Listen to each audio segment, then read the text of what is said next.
ख्वाहिशों में हर जगह है, तू ही तो मेरा सुकून, तू ही तो मेरा मेहरबा, धड़कनों की रवानी, तू ही मेरी कहानी, तुझ पे मैं, तू ही मेरी दास्तां, तू ही तो है, तू ही दिल का है अंजुमन, तू ही मेरा रहनुमा है, तू ही तो मेरा सफर, तू ही मेरा कारवां है, इश्क तुझसे किया है, नूर तेरा पिया है, शामिल है तेरी हर दुआ मजबूर, तू ही तो है।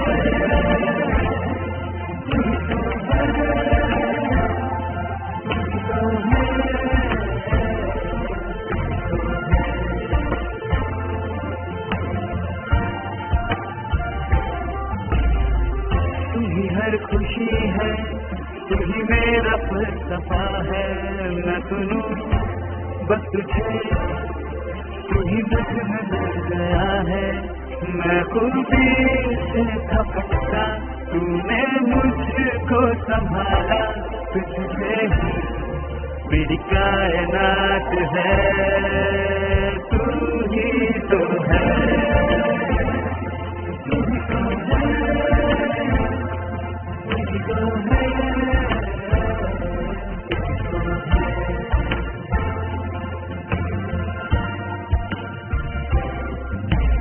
आशियाने में दिल के वक्त तेरा भुला है, तेरी रहमत मिली है, जो किनारा मिला है, मुझमें तू है समाया, तुझमें खुद को है पाया, तू ही तू हर लम्हा रूबरू, तू ही तो है।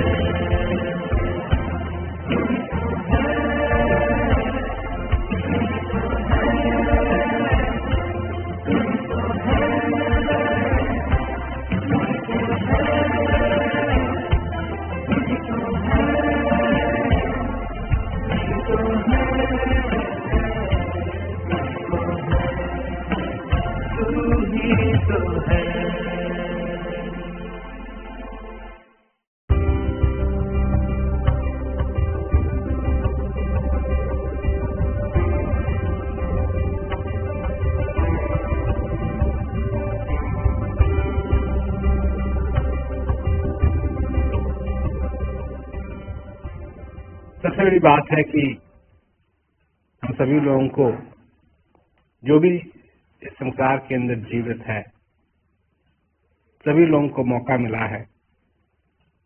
अब बात है कि उस मौके को कोई समझे या न समझे। अब कई बातें होती हैं, हम ध्यान देते हैं, लोगों से कहते हैं सच बोलना चाहिए। सच क्या है, झूठ क्या है, तो ये भी समझने की बात है। किसी के सिर के ऊपर चश्मे रखे हुए हैं, अब अपने चश्मों को ढूंढ रहा है, और कोई उससे कह रहा है तुमको नहीं मालूम कहाँ है, और वो आदमी कहता है कि नहीं मालूम है मेरे को कहाँ। जब उसके सिर के ऊपर रखे हुए हैं और वो कह रहा है कि उसको नहीं मालूम है, एक किस्म से वो झूठ बोल रहा है कि नहीं?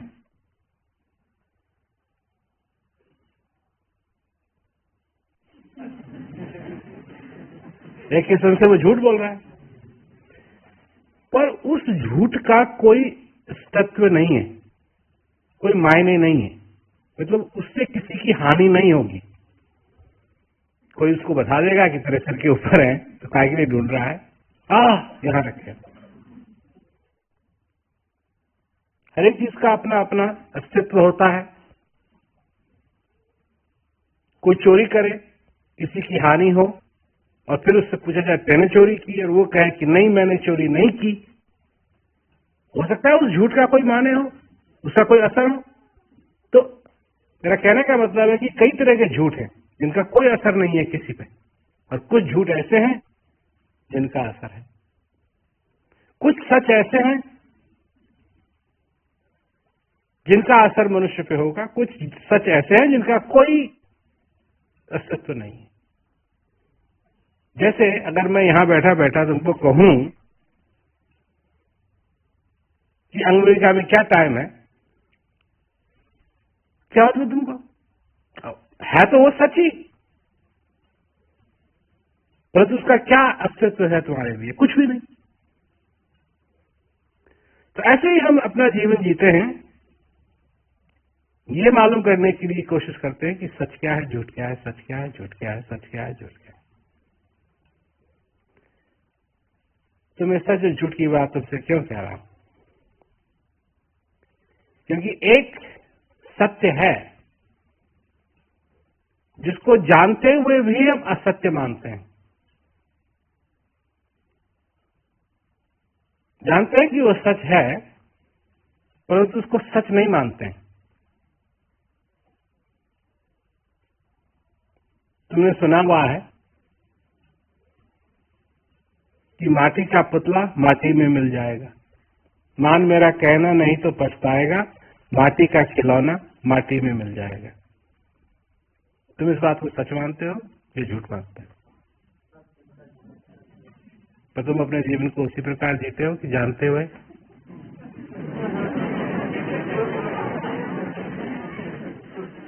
इसलिए मैं कह रहा हूं कि वो सत्य है, उसको तुम जानते हो कि वो सच है, परंतु उसका कोई असर तुम पे नहीं हो रहा है कि सचमुच में अगर ये माटी का खिलौना है तो मैं कर क्या रहा हूं? एक दिन इस मट्टी को मट्टी के साथ अगर मिल जाना है तो मैं कर क्या रहा हूं अपने जीवन के अंदर? आराम से खड़े हुए हैं, बस की इंतजार कर रहे हैं, या आज ये करना है, आज वो करना है, हाथ में सेल फोन है, हेलो ये हो गया, अच्छा मैं कर, ये हो जाएगा, हो जाएगा, ये हो जाएगा, ये हो जाएगा। भगवान के साथ जाते हैं, भगवान के पास जाते हैं, मंदिरों में जाते हैं, प्रार्थना करने के लिए जाते हैं। अब ये सब कुछ हो रहा है, हो रहा है, परंतु जो सत्य है उसका कोई असर नहीं है मनुष्य के ऊपर। और ये भी करना है, ये भी करना है, ये भी करना है, इस सब में सारी जिंदगी निकल जाती है। और फिर जब शरीर, देखो एक बात समझो, जैसे जैसे तुम्हारी उम्र बढ़ेगी तुम्हारा शरीर कम काम करने लगेगा, परंतु दिमाग नहीं। दिमाग अंदर से बुढ़ा नहीं होता है।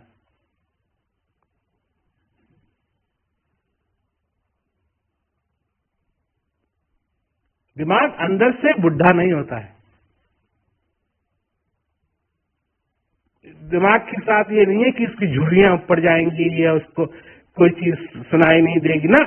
कम काम करे परंतु दिमाग वैसे का वैसे ही काम करता रहे। आंखें कम देखना शुरू करें परंतु दिमाग वैसे का वैसे ही काम करता रहे।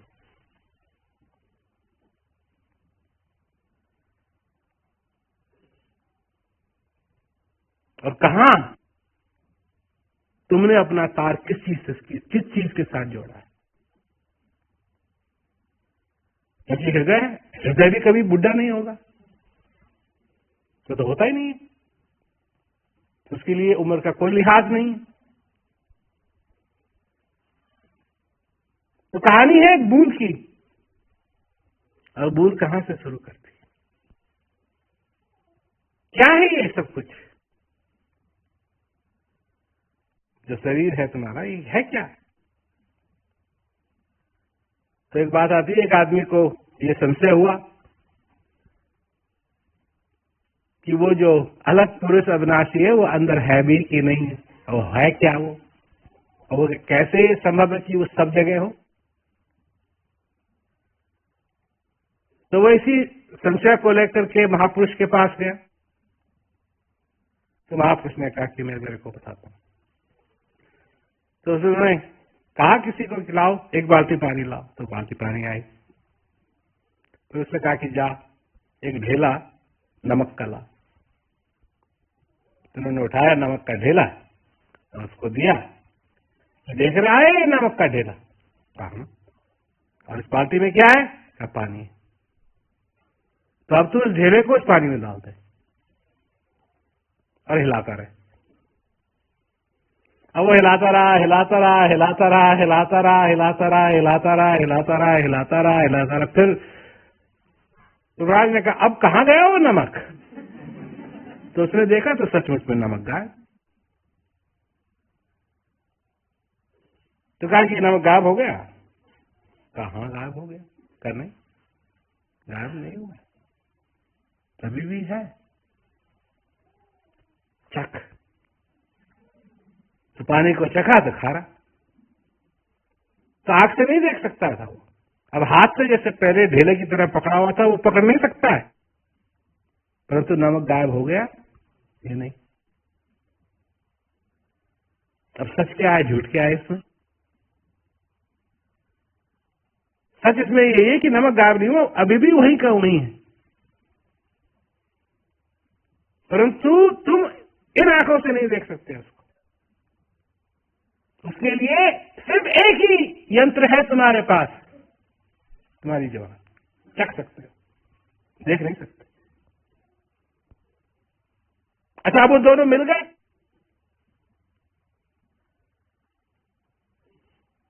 दोनों मिल गए, नमक और पानी मिल गए। सच क्या है? बहुत बड़ा इम्तिहान हो गया तुम्हारे लिए। पानी की खूबी को समझो तुम, पानी की खूबी को समझो तुम। जानते हो पानी की क्या खूबी है?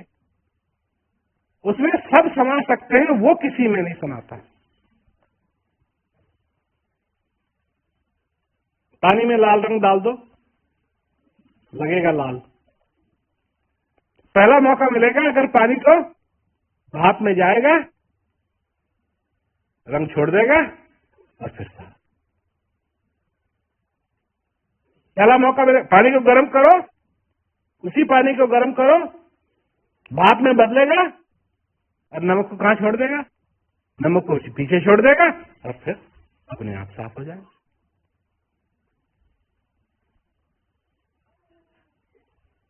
ये है पानी। और इसी बात को समझना है कि हम समझते हैं कि हमारा लक्ष्य, हमारा ध्येय इन सब चीजों में जुटा हुआ, परंतु इन सब चीजों में नहीं होना चाहिए। लक्ष्य, ध्येय जो है असली, वो है कि उस चीज तक जो तुम्हारे अंदर स्थित है, उस तक पार बना ले। ये शरीर, ये जो कुछ भी हम देख रहे हैं, और कहा तो है कि जहां तक ये आंख जा सकती है ये सब माया है। ये सच है, झूठ है? सच है। फिर पकड़े जाओगे तो तुम माया में क्यों डूबे रहते हो? अरे यही सच है तो फिर माया में काहे के लिए डूबे रहते हो? माया में डूबने की चीज थोड़ी। तो वो जो है वो सब में है, सब चीजों में है, पर ये सारी चीज जो है ये एक नहीं, दो।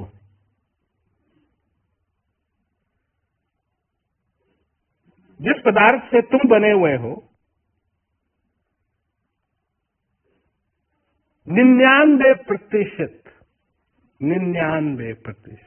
जिन पदार्थों से तुम बने हुए हो,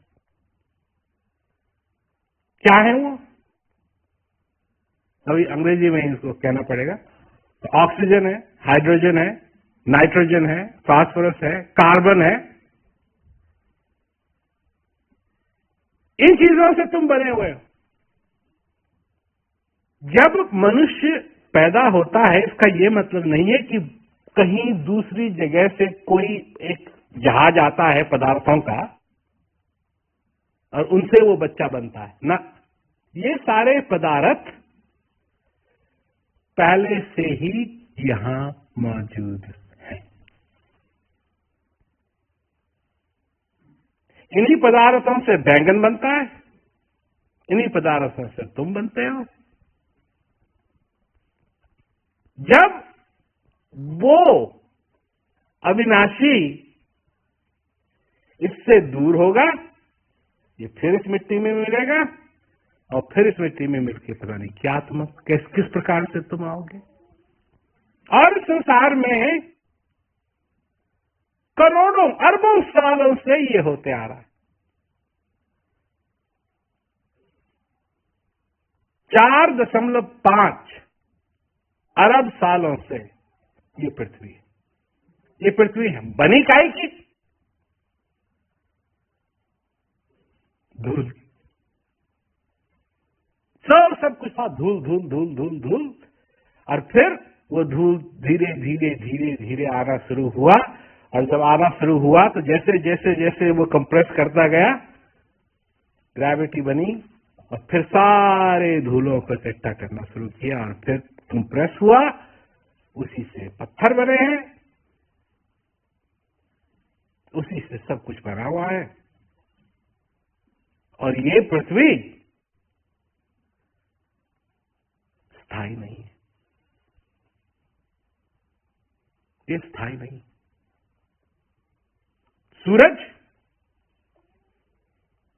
बड़ा होता जा रहा है,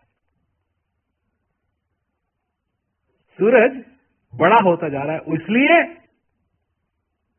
क्योंकि सूरज फटेगा। ये वैज्ञानिक बात है।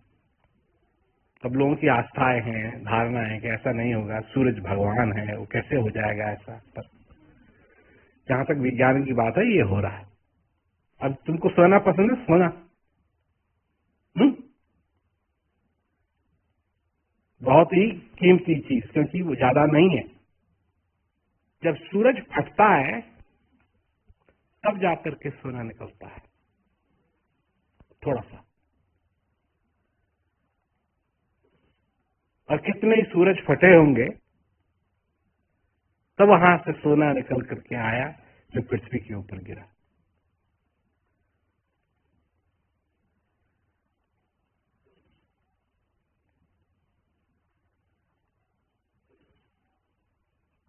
अब मालूम पड़ गया तुमको? इसके लिए इतना टेम्परेचर चाहिए और इतना कंप्रेशन चाहिए कि वो पहला जो सूरज फटता है उसके बाद फिर वो दोबारा कोलैप्स करता है अपने ऊपर वापस, और फिर फटता है और फिर कोलैप्स करता है। और जितनी बार ये करता है उतनी बार और तेज हो जाता है, और तब जाकर के सोना निकलता है।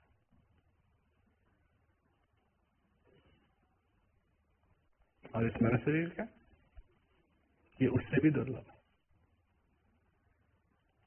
ये उससे भी दुर्लभ है, ये उससे भी दुर्लभ है। ये सच है, ये झूठ है?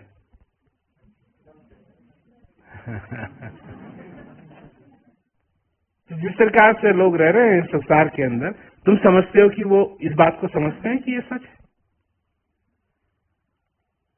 क्या हो रहा है आज? एक दूसरे को मार देते। अब इतना दुर्लभ है तो ये कोई ये थोड़ी है कि अपने जेब से कोई सोना निकाल के फेंक देगा। पर नहीं है समझ में उनको, इसीलिए मैं झूठ और सच की बात कह रहा हूं कि नहीं है समझ। और चाहे दुनिया को समझ हो न हो, बात दुनिया की नहीं है, बात तुम्हारी।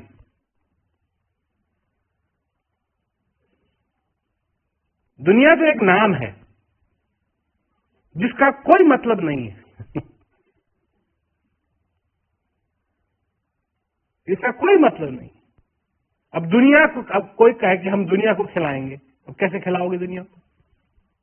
अरे तुम्हारा तो मुंह है, तुमको तो खिलाया जा सकता है, तो दुनिया की कैसी चिड़िया है कि तुम खिलाओगे?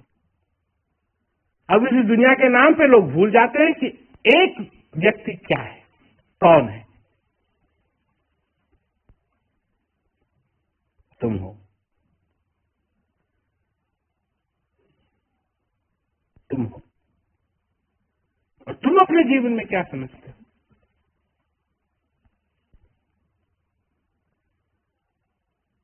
कौन हो तुम?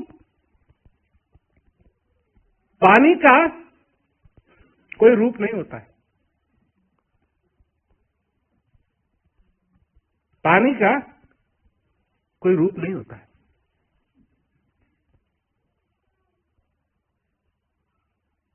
फिर कभी बादल को देखा है?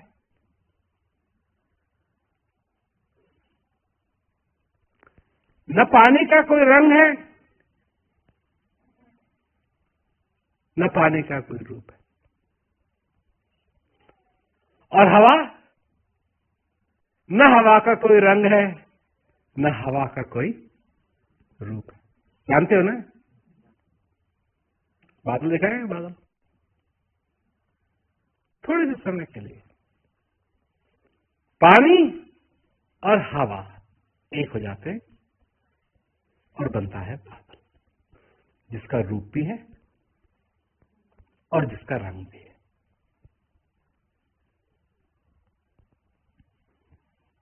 जिसका रूप भी है, जिसका रंग भी है। थोड़ी देर के लिए, और हमेशा बदलता रहता है वो, एक नहीं रहता है, हमेशा बदलता रहता है, बदलता रहता है, बदलता रहता है, बदलता रहता है। तुम हो वो बादल जिसका न रूप न रंग, और तुम आ गए हो वही दोनों चीज जिसका न रूप है न रंग है। उन दोनों के मिलने से क्या हो गया है? रूप भी है, रंग भी है। अब तुम हो बादल।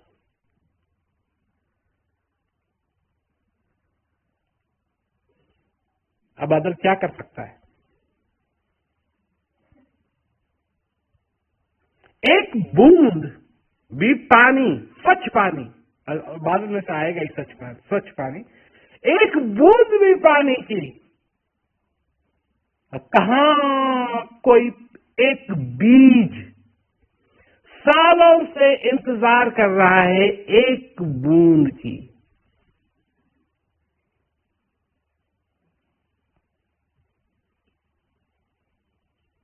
और ये बादल थोड़े से समय के लिए है, पर इसमें है वो बूंद टपका दे,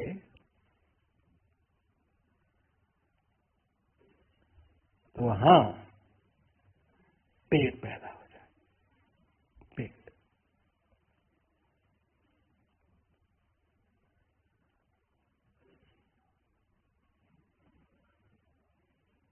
आम का पेड़ कभी देखा है? क्यों आम का पेड़ मशहूर है? ये आम देता है। आम तुमको पसंद है तो आम खाओगे, पर महत्व आम का नहीं है। आम के पेड़ के लिए महत्व आम का नहीं है, महत्व है बीज का। क्योंकि तुम जानते हो एक पेड़ 100, 1000, 5000 आम दे सकता है। हो सकता है उससे ज्यादा हो सकता है उससे कम, पर वो गिने जा सकते हैं कि एक पेड़ कितने फल देगा। पर बीज का अस्तित्व इसलिए है क्योंकि उस बीज के अंदर है अनगिनत पेड़, और उन अनगिनत पेड़ों में संभावना की बात कर रहा हूं मैं। उस बीज को बो दिया जाए तो फिर एक पेड़ और होगा, और उसके कितने बीज होंगे, और फिर उन बीजों में से कितने पेड़ होंगे, और फिर उनके कितने बीज होंगे, और फिर उनके कितने बीज होंगे, और फिर कितने बीज होंगे, और फिर कितने बीज होंगे। ये तो वो वाली बात हो गई कि जो शतरंज किसी ने बनाया था ना, 8 ऐसे 8 ऐसे, तो उससे पूछा गया क्या चाहिए, कहा मेरे को ज्यादा नहीं चाहिए। एक पहले वाले स्क्वायर में सिर्फ एक चावल, दूसरे वाले में 2, और तीसरे वाले में 4, फिर 16 मल्टीप्लाई करके। तो राजा ने कहा कि ये तो बड़ी आसान बात, तो जब करने लगा वो मल्टीप्लाई ऐसे करके करके आखिरी में पहुंचा भी नहीं कि इतनी बड़ी पृथ्वी नहीं है कि जितना चावल चाहिए उस कोने को भरने के लिए। तो वो वाली बात होगी, अनगिनत, और हम सिर्फ लग जाते हैं पेड़ में और उस बीज का क्या अस्तित्व है उसको भूल जाते हैं। बीज है सत्य, बीज है सत्य, और जो बीज में रखता है आस्था उसको आम तो मिलेगा ही। कैसे नहीं मिलेगा? क्योंकि बीज है कहां? आम के फल में ही भरा हुआ है, तो उसको फल तो मिलेगा ही। परंतु जो बीज की भी कदर जानता है उसके लिए कभी ऐसा समय आने की जरूरत नहीं है कि अपनी जिंदगी के अंदर आम न मिले, हमेशा भरा रहेगा उसके लिए।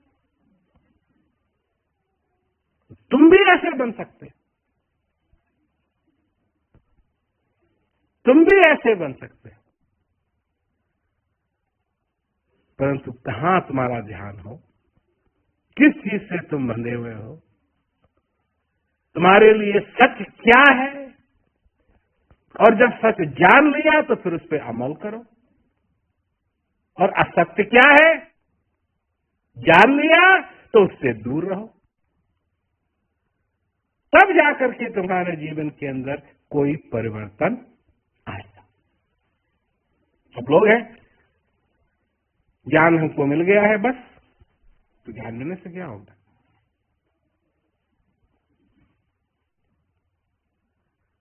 भूखे को क्या चाहिए? भूखे को क्या चाहिए?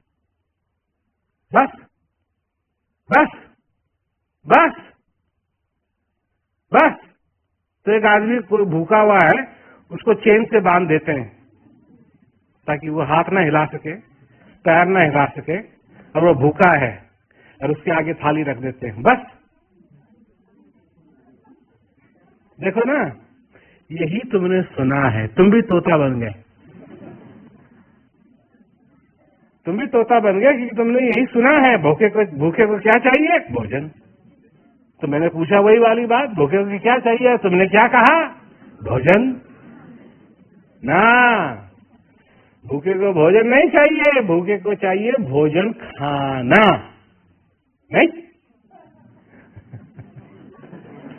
और प्यासे को क्या चाहिए?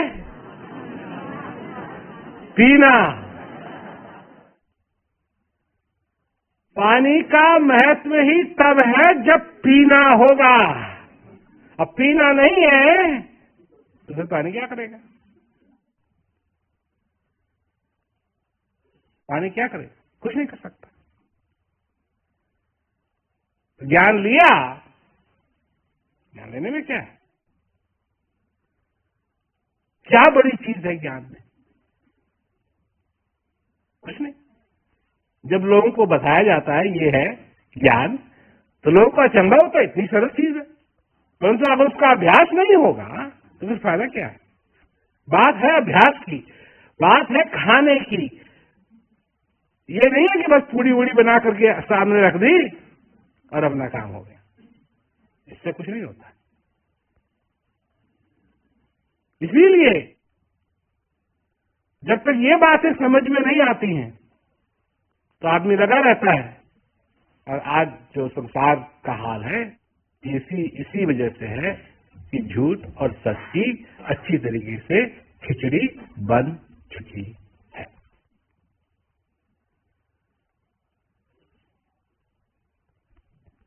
ये चक्की है, इसमें सब पिस रहे हैं ऊपर से लेके नीचे तक। बुद्धिमान से बुद्धिमान लोग इसमें पिस रहे हैं, अनपढ़ लोग इसमें पिस रहे हैं, गरीब लोग इसमें पिस रहे हैं, अमीर लोग इसमें पिस रहे हैं, सब पिस रहे हैं। अब कोई मेरे से पूछे कि गरीब में और अमीर में अंतर क्या है? गरीब में और अमीर में अंतर है सिर्फ एक। गरीब आदमी जब चक्की में पिसता है तो उसको मालूम है कि मैं पिस रहा हूं, और अमीर जब पिसता है तो वो सोचता है कि अभी पिसाऊंगा नहीं मैं, पिस तो वो भी रहा है पर घमंड है उसको। तो घमंड क्या करता है, आदमी को अंधा बना देता है।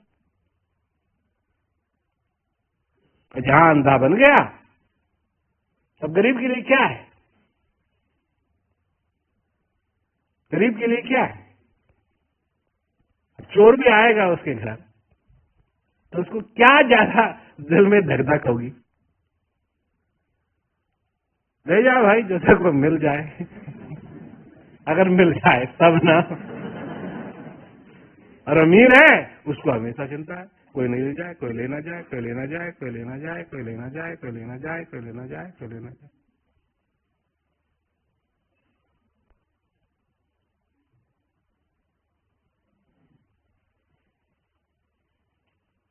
तो यही हाल सब लोगों का है। इस तो सभी रहे, कोई नहीं बचा है इसमें। तो किसी को मालूम है, किसी को मालूम नहीं।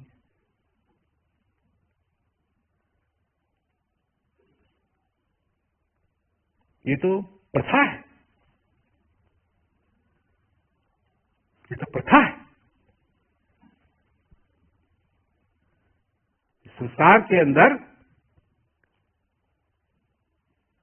ये जो नेचर है, जो प्रकृति है, ये तो उसकी प्रथा है, इसके ऊपर कोई नहीं है। लोग कहते हैं कानून से ऊपर कोई नहीं है। हाँ, प्रकृति से ऊपर कोई नहीं, सब उसके अंदर आते हैं। परंतु कोई समझता नहीं है इस बात को। तुम्हारी भी अपनी प्रकृति, तुम्हारे को भी एक प्यास लगी है, तुमको भी एक भूख लगी है और हमेशा लगी रहेगी जब तक तुम उसका सेवन। अब कई लोगों के साथ ये ना कि एक बार हमने अब खा लिया तो फिर हमको खाने की जरूरत नहीं। क्या सचमुच में तुम ये चाहोगे? हा? सचमुच में, सचमुच में? तो फिर एक दिन दाल, एक दिन कढ़ी, एक दिन भिंडी की सब्जी, एक दिन तोरी की सब्जी, कैसे चलेगा? एक बार खा लिया, खा लिया, फिर तो सारे जिंदगी भर मुंह में पानी आता रहेगा। काश मैंने वो खाया होता, काश मैंने वो खाया होता, काश मैंने वो खाया होता।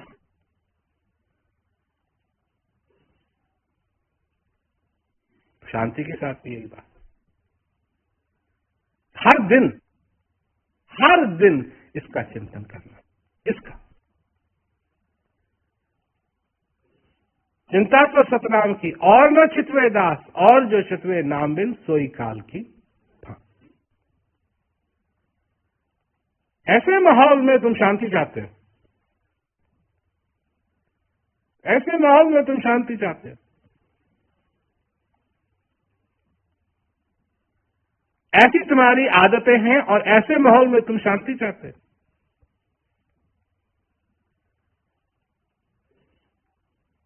नियम, संयम और नियम दो चीजें।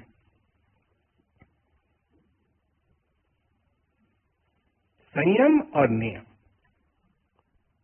इनकी जरूरत।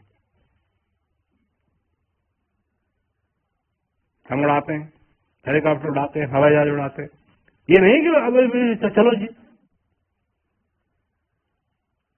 उससे पहले कि मैं अपना शरीर उस हेलीकॉप्टर के अंदर रखूं, मैं ये देखना चाहता हूं कि सब कुछ ठीक तो है।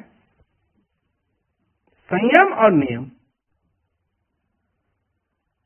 हर एक चीज के लिए चेकलिस्ट है। कई पायलट है जो चेकलिस्ट नहीं पढ़ते हैं, पर हमको आदत है, सबसे पहले हम चेकलिस्ट बनाते हैं।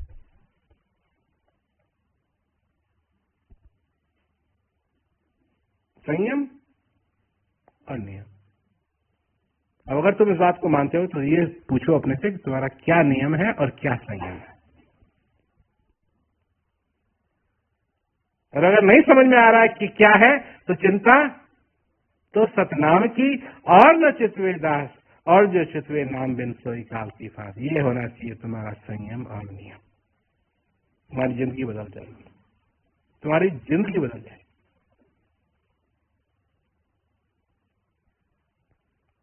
जिन चिंताओं के कारण तुम्हें समय का भी लिहाज नहीं रहता है। जिन चिंताओं के कारण, जिन परेशानियों के कारण तुम अपने बच्चों से दुर्व्यवहार करते हो, जिन चिंताओं के कारण तुम अपने परिवार से दुर्व्यवहार करते हो, उन्हीं को डांट दिया, उन्हीं को झटका दिया, उन्हीं से बहस कर ली, अपने मित्रों से गलत व्यवहार करते हो,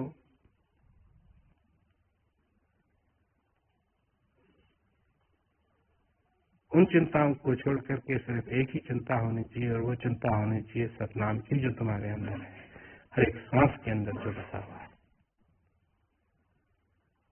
कि मेरा सांस ये व्यर्थ ना जाए।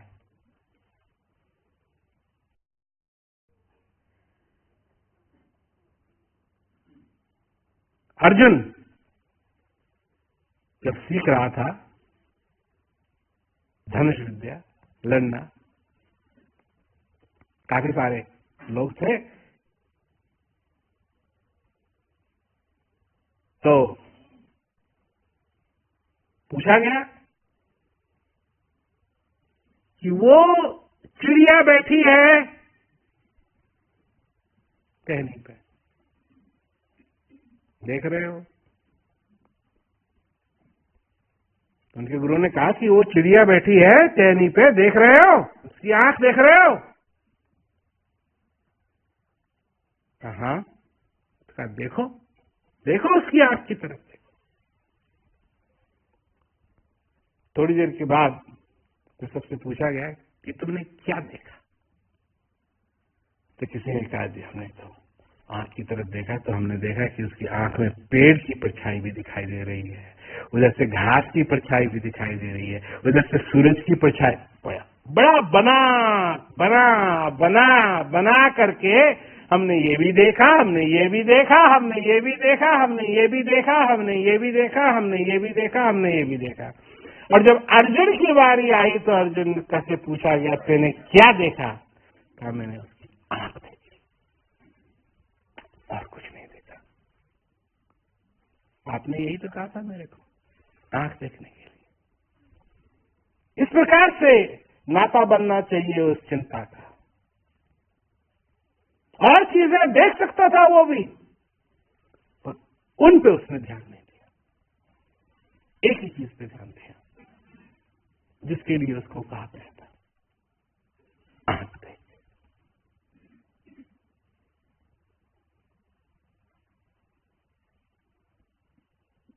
तुम्हारा जीवन तुम्हारे लिए प्रथम है, या तो अपने जीवन के अंदर जो तुम करते हो वो तुम्हारे लिए प्रथम है। आग, चूल्हे में आग होती है, स्टोव है या आग है, और उसके ऊपर तवा रखा जाता है या पतीला रखा जाता है, परंतु उसका एक क्रम है। आग नीचे होनी चाहिए, नहीं? तवे को अगर आग के नीचे रख दें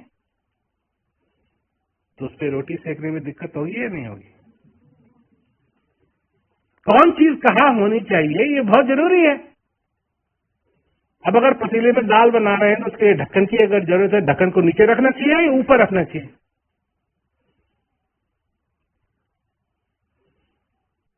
नीचे रखेंगे तो फायदा क्या है? ऊपर रखेंगे तो वो कुछ काम करेगा। इसी प्रकार हर एक चीज का एक क्रम होता है। पहले क्या? सतना। पहले क्या? ये श्वास। पहले क्या? ये कृपा। पहले क्या? ये शांति। उसके बाद सब कुछ। फिर कोई बात नहीं, फिर दाल पकेगी, फिर शांति आएगी, फिर शांति होगी। पर तवे को रखा है आग के नीचे, तवे के ऊपर रखा है स्टोव, और बदलवा क्या रहे हैं? गैस की बोतल। 10,000 गैस की बोतल बदल लो, जब तक तवा स्टोव के नीचे रखा है तो वो कैसे पकाएगा, गर्म कैसे होगा वो तो ऊपर होना चाहिए। इसीलिए कहा कि चिंता तो सतनाम की और न चित वेदा, सारी चीज पहले होनी चाहिए। तो अगर ये बात कोई समझ गया तो सब नहीं समझेंगे। ये बहुत स्पष्ट तरीके से मैंने बात रखी है, परंतु सब नहीं समझेंगे। क्यों नहीं समझेंगे? आंख बंद कर रखें। जो संसार भर की धारणाएं भरी हुई हैं उनको अंदर रखने के लिए आंख बंद करनी पड़ती है।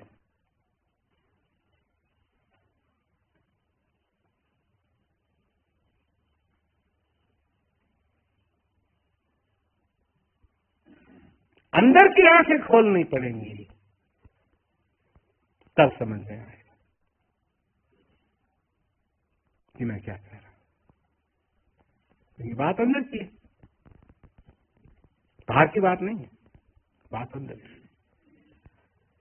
और किसी के आगे समझ में तो आगे समझ में, नहीं आई समझ में नहीं आई समझ। इसका ये मतलब थोड़ी कोई चीज तुम्हारे लिए रुक जाएगी, समय तक किसी के लिए रुकेगा नहीं। समझो बात को, क्योंकि अगर तुम समझ गए बात को तो सब कुछ बदल जाएगा, सब कुछ बदल जाएगा। तो नहीं समझे बात को तो फिर लगे रहोगे, कुछ बदलेगा नहीं। तो क्या होगा? फिर जाना पड़ेगा एकदम। ये तो प्रकृति की प्रथा है, इसको कोई बदल नहीं सकता। बदलने की कोशिश कर रहे हैं।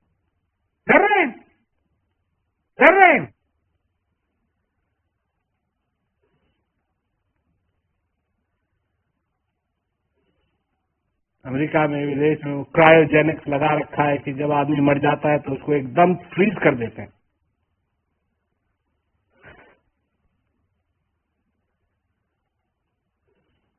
वो भी गड़बड़ सड़बड़ है सारा।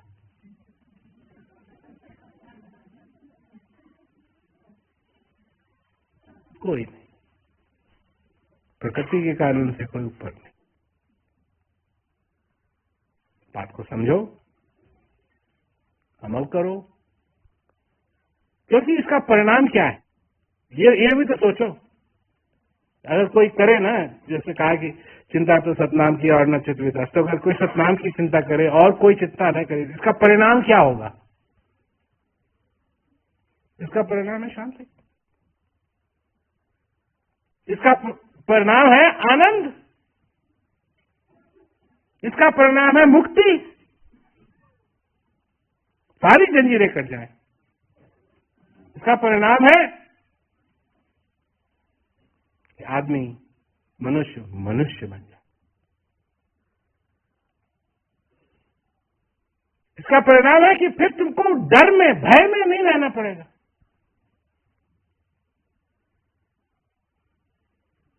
फिर न भगवान का डर, न यमराज का डर, डर से मुक्त।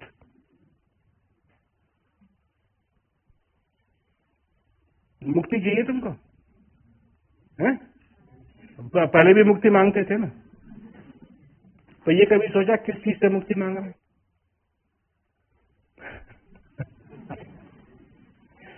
किस चीज से मुक्ति मांग रहे हैं? जीवन से मुक्ति मांग रहे हैं? ऐसे यमराज आ जाए, कहा अच्छा मैं तेरे को मुक्त करने के लिए आया हूं, तैयार हो जा। नहीं, ऐसी मुक्ति नहीं चाहिए।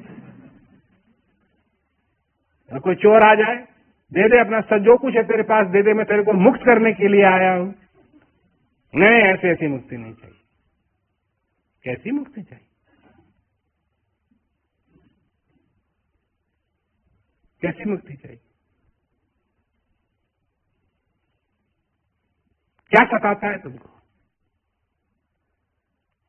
जब मनुष्य के लिए जीने का भी डर है और मरने का भी डर है, तो वो तो गया।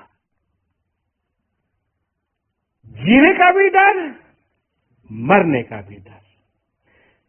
जीने में उसको दुख सताता है और मरने के लिए वो तैयार नहीं है। वो तो ना घर का रहा ना घाट का रहा। परंतु जब चिंता सिर्फ सतनाम की होने लगती है तो शांति अपने आप आकर के मनुष्य के हृदय में नाचने लगती है। अब फिर उसको किसी चीज का डर नहीं, किसी चीज का डर नहीं। और यही बात सबसे जरूरी है। सभी लोगों को मेरा दुआ आशीर्वाद।